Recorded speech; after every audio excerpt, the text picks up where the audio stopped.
আসসালামু আলাইকুম। আশা করি আপনারা সবাই ভালো আছেন। তো আজকের টপিক হচ্ছে বই পড়ার গুরুত্ব নিয়ে।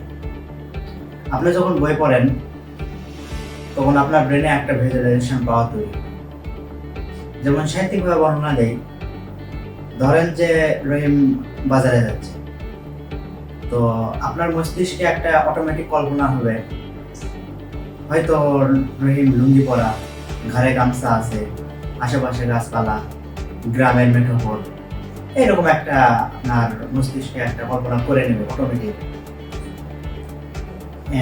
এই ভিজুয়ালাইজেশন ক্ষমতাটা হচ্ছে যারা উদ্যোক্তা তাদের জন্য খুব দরকার, গুরুত্বপূর্ণ একটা বিষয়। একটা রিসার্চে দেখা গেছে, আপনি যদি বছরে অন্তত 7টি বই পড়েন, self development, marketing, sales and marketing, business, এই 3 ক্যাটাগরির বই পড়েন, তাহলে আপনার মিলিয়নার হওয়ার সম্ভাবনা 122% বৃদ্ধি পাবে। এটা আমার কথা না, এটা একটা রিসার্চে দেখা গেছে। আর জানেন কি, পৃথিবীর সবচেয়ে বড় বড় র্যাপার যারা আছে তারা সবচেয়ে বেশি যে বইটা পড়ে সেটা হচ্ছে ডিকশনারি। কারণ তাদের নতুন নতুন শব্দ, নতুন মিল, সঠিক সাইনম খুঁজে গানটা লিখতে হয়।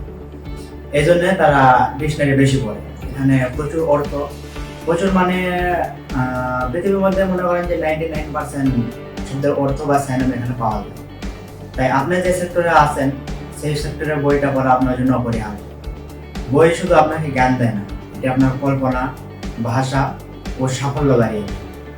তাই যদি জ্ঞান অর্জন করতে চান এবং জীবনের সামনের দিকে আগাতে চান, অবশ্যই বই পড়ার গুরুত্ব অপরিসীম। ধন্যবাদ, ভালো থাকবেন, সুস্থ থাকবেন।